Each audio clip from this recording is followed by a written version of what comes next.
yacu iranezerewe kuba imbere y'Imana. Hashobora kuba hariho benshi babyifuje tubabashe kubibona, ariko kuba twebwe Yesu yatugiriye neza, tuzamura icubero tuyishima. Haleluya! Bwana sifiwe. Haleluya! Tugiye gutambira Imana, ndabona amasaha agiye.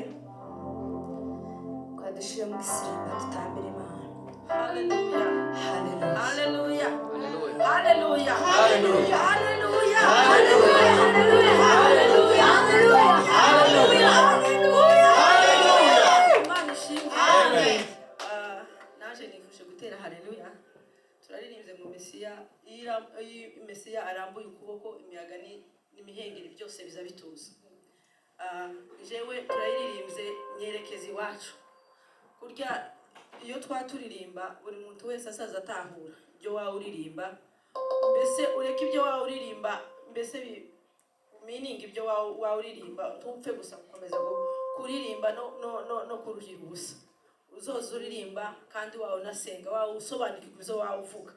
Amen. Amen. Haleluya! Haleluya! Haleluya! Haleluya! Sugukeka kuko mwene data yaravuze ngo hariho benshi babyifuje batabibonye. Sugukeka kubera kuko hariho benshi nyine babyifuze guterana uyu munsi batabibonye kandi turabizi. Iyo Mesiya yarambuye ukuboko, imiyaga n'imihengeri byose biza bituza. Ubu ngubu muri twebwe turababaye twese kuzayibera hari iwacu, ndetse n'ibiri ahangaha si biri kubera gusa hariya iwacu, n'ibindi byose byayibera ahangaha bitanejeje imitima yacu. Twizere kuko Mesiya yarambura ukuboko, imiraba yose igahunga kandi imiraba yose igacaho. Amen. Haleluya! Dutere haleluya, twishimire Uwiteka kuko twebwe twabonye uyu munsi kandi tuwunezererwemo. Kuko hariho benshi bababaye batanezerewe, ariko twebwe twabonye uyu munsi tugomba kuwunezererwamo. Haleluya! Haleluya! Haleluya! Haleluya!